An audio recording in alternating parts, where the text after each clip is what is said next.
Welcome back to another video, guys. My name is Chief Pat, and today bringing you guys another video at Town Hall 11. And yesterday I upgraded to Town Hall 11 and I went ahead and maxed out my new Grand Warden to level 20, but today I'm going to be finishing off the rest of my base and maxing out everything but my walls because of course I don't want to finish off my walls to level 11 just yet. I have to save something for myself to upgrade to over the next couple of weeks and months or until we get something new for Town Hall 11. Anyways, let's go ahead and do that right now. Before I start, big shout out to Taploot. They're a way to get free gems, which I talked about in the last video. They hooked me up with some gems today. If you guys want to find out a way to get free gems, check out the link in the description below for a video I did for them. Check that out, and let's go ahead and start with some of the new buildings. So first of all, we got a Cannon Archer Tower, Wizard Tower, and X-Bow for upgrading to Town Hall 11. And believe it or not, these are almost as expensive, if not more expensive than the Hero. Let's do the calculation afterwards.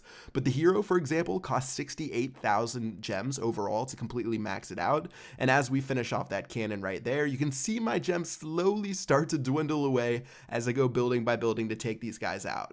Now, for the Cannon Archer Tower and the X-Bow, all of those have similar building levels to what we had before the update, but for the Wizard Tower, which I'm going to start upgrading right now, that actually goes all the way up to level 9 right now, and that's going to be a new level that we hadn't seen before in the game. So there it is right there with the white border. It's going to do 56 damage per second, if you guys were wondering. And then finally, let's go ahead and upgrade this X-Bow right here for a total of 50,000 gems spent on these 4 buildings. So only slightly less expensive than the Hero. That was 68,000 gems, and we still have a couple other things to upgrade and build around our base. First of all, we definitely have to build the new defense in the Eagle Artillery. Everyone's been excited to see this in action. We had a couple of gameplay videos. I can't wait to put it in a good spot in my base. But for now, let's go ahead and build it outside, finish it off, and that's going to be it at level 1 right now. So it looks pretty sweet. It's going to do 250 damage per hit and 15 shockwave damage. So if something doesn't get directly hit by it, it's only going to do 15 damage to it.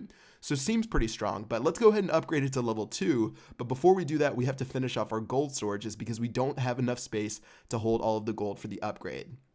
So 10 million gold to upgrade it up to level 2. That's going to go ahead and finish up right now. And yeah, 300 damage per hit, 20 damage for the shockwave, cost 40,000 elixir to load.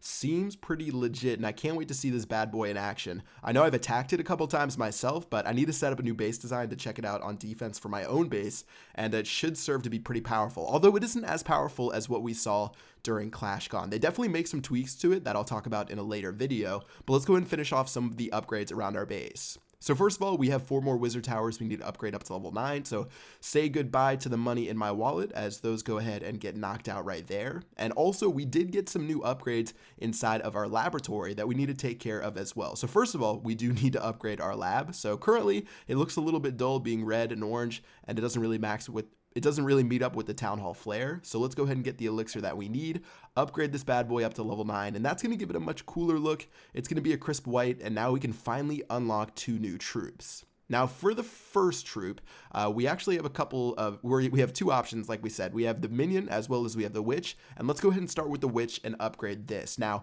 one thing about the witch, I've been talking about this on Twitter, but the witch to me is the most powerful troop inside of the game. The level 3 witch is ridiculously strong, a maximum of 10 witches. If you guys remember the sneak peek videos that I did, I remember when I talked about the witches, how strong they were going to be, and it's by far and away one of the biggest shockers in this update because the witches are 3-starring bases left and right, and I'll have to show you guys some examples like I did yesterday. Also, we are going to get the minion to level 7. Pretty okay upgrade. You're only getting a little bit more damage per second since it is such a tiny troop.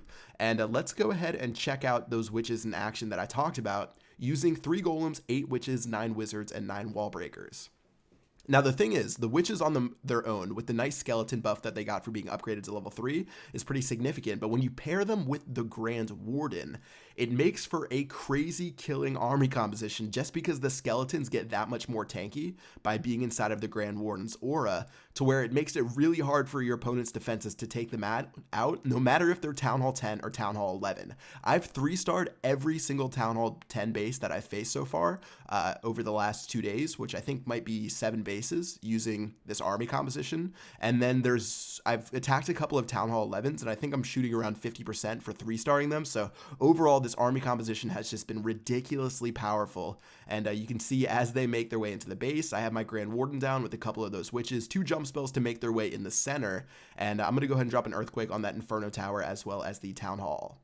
So at this point, just going to go ahead and pop my Grand Warden's ability. It lasts for about 5 seconds at maximum capacity. I'm going to go ahead and freeze both Inferno Towers right after that. So pretty much those Inferno Towers have been useless for the last 11 seconds. And by the time they get back online, one of them is already down, and the other one's struggling to keep up with all the troops, and this one's looking pretty good for me. So 62%, 64%, I still have a gigantic army of troops. This looks like I'm attacking a Town Hall 8 the way I took this out. And this is a Town Hall 10. Don't get me wrong. This is, by all means, supposed to be a pretty powerful base. But overall, it was no match for these witches. And it's safe to say they are going to be really strong throughout the future of the next couple of weeks, months, or if they don't even get changed, forever.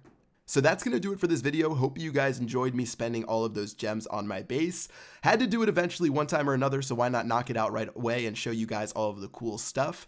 And yeah, witches are strong. I have a bunch of video ideas that I'm going to be posting over the next couple of days and weeks. It's really fun to be at a new Town Hall level and to be able to experiment with a bunch of different stuff. So I look forward to those over the coming weeks and days. And yeah, that's going to do it for this video. Until next time, I will see you guys later. Peace out.